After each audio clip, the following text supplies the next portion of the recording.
Olá pessoal dos segundos anos, tudo bom com vocês? Professor Paulo de Química dando continuidade aqui ao nosso conteúdo, né?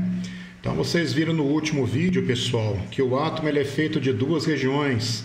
Uma região central, chamada de núcleo, tá ok? E uma região periférica, que é um grande vazio, né? Chamado carinhosamente aí de eletrosfera. É com a eletrosfera, pessoal, que nós vamos agora dedicar a maior parte do nosso tempo, tá ok? Então, como é que é organizada essa eletrosfera? O que tem nessa eletrosfera? Bom, em relação ao que tem na eletrosfera, nós já vimos, né, que são os elétrons. São partículas fundamentais de carga elétrica negativa, tá bom? Mas como que esses elétrons estão organizados, distribuídos na eletrosfera? Então, antes de mais nada, pessoal, vamos entender que a eletrosfera ela é composta, ela é organizada em formas de camadas ou níveis de energia. Pessoal, o nível de energia vai ser um número e a camada aqui, bom, são sinônimos, né? Mas para níveis de energia eu costumo designar uma letra N minúscula. Então essa letra morfética que está aqui, ó, seria a letra N, tá bom? Então, pessoal, na verdade, eu tenho 7 camadas, ou, se eu preferir falar em nível de energia, eu tenho 7 níveis de energia. Para as camadas, pessoal, se eu resolver usar as camadas, que é a mesma coisa que nível de energia, mas se eu resolver usar as camadas, eu preciso nomeá-las. E os nomes que eu dou, que eu vou apresentar para as camadas, são letras maiúsculas do nosso alfabeto e vai começar na camada K. Pessoal, são em número de 7. Então vocês têm camada K, L, M, N, O, P e Q. Se vocês contarem, dá 7. Tá bom? Agora, se eu resolver tratar com níveis de energia, que é a mesma coisa de camadas, tá certo? Eu vou usar números. Então, nível de energia, eu não disse para vocês no início da conversa que o nível de energia ele é simbolizado pela letra N minúscula? Então, a primeira camada seria N igual a 1, nível de energia N igual a 1, que corresponde ao quê? Se eu usar camada, seria a camada K, tudo bem? Se você tiver o nível de energia N igual a 2, seria o quê? Seria o correspondente camada L. E vai embora, pessoal. Por exemplo, se eu pegar a última camada, que é a camada Q, qual que é o nível de energia? Nível de energia N igual a 7. Pessoal, para cada camada dessa daqui, ó, que forma a eletrosfera, lembrando que as camadas estão ao redor do núcleo. Daqui a pouquinho eu mostro um desenho, pessoal. Então, para cada camada dessa daqui, ó, eu tenho uma quantidade máxima de elétron permitido. A camada K, que é aquela que está mais próxima do núcleo, ela é muito pequena, pessoal. Então, vai permitir o quê? Apenas 2 elétrons. Pode ter um ou pode ter nenhum. O que não pode ter é 3, pessoal. Então, o número máximo de elétrons vai ser igual ao quê?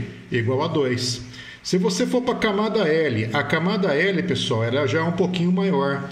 Então, comporta o quê? Um número maior de elétrons, né? No caso aqui, ó, a camada L, ou, se você preferir, nível de energia N igual a 2, cabem no máximo quantos elétrons? 8 elétrons. E assim vai, pessoal. Se você pegar a camada M, por exemplo, ó, a camada M ela é maior ainda, então cabem 18. Quando chega na N, 32. Quando chega na O, pessoal, quando chega na O, começa a haver um comportamento um pouco anômalo, né? O que acontece? Deveria caber o quê? Mais do que 32, mas vai repetir o mesmo número. Por quê, pessoal? Porque a camada O, ela já está um pouquinho longe do núcleo. Lembrando que o núcleo tem prótons, e prótons são partículas fundamentais de carga elétrica positiva. Então, os prótons que são positivos estão atraindo o quê? Os elétrons que são negativos. Mas quando você vai começando a aumentar essa distância da camada em relação ao núcleo, esse efeito atrativo, pessoal, vai ficando cada vez menor, porque a distância vai aumentando. Tá bom? E outra, vocês podem perceber que antes da camada O tem um monte de elétron aqui, ó. que vai causando um efeito de blindagem. O que seria isso? Eles não vão deixando os elétrons mais externos sentirem essa atração do núcleo, ou sentir uma atração cada vez menor do núcleo. Então, somando-se à distância, tem o efeito de blindagem desses elétrons aqui, ó. Tá bom? Então, é por isso que a partir da camada O, a quantidade ou vai se igualando, como é o próprio caso da camada O, ou vai ficando cada vez menor. Por exemplo, pega a camada P, deveria caber bem mais do que 32, mas cabe apenas 18, por causa da distância e por causa do efeito de blindagem dos elétrons mais internos, né? Pega a última camada, que é a camada Q, ou nível de energia N igual a 7. Só cabem o quê? 8 elétrons. Na verdade, cabem mais, né? Mas o número máximo de elétrons que vão ter ali é 8. Pessoal, trazendo isso daqui para uma ilustração, vendo de perfil, seria mais ou menos isso, ó. Você tem o núcleo, que nós não vamos mexer com o núcleo, tá certo? A nossa preocupação é apenas a eletrosfera. É essa região aqui, ó, que está ao redor do núcleo, tá bom? Então, daquilo que eu falei aqui na minha tabela, ó, você pega a camada K, é a mais próxima do núcleo, só que é a menor também, porque o raio dela, ó, é menor. Então, cabem o quê? 2 elétrons. E vai embora, pessoal.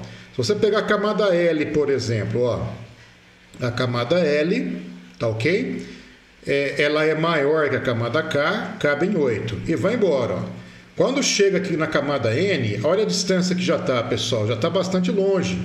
E ela é muito grande. Se você tiver curiosidade, faça seu caderno aí, ó. Seria tudo isso daqui, ó. Tá ok? Tudo isso daqui, ela é grande. Cabe em 32. A partir da camada O, apesar dela ser maior que a camada N, cabe em 32. E foi aquilo que eu falei para vocês, né?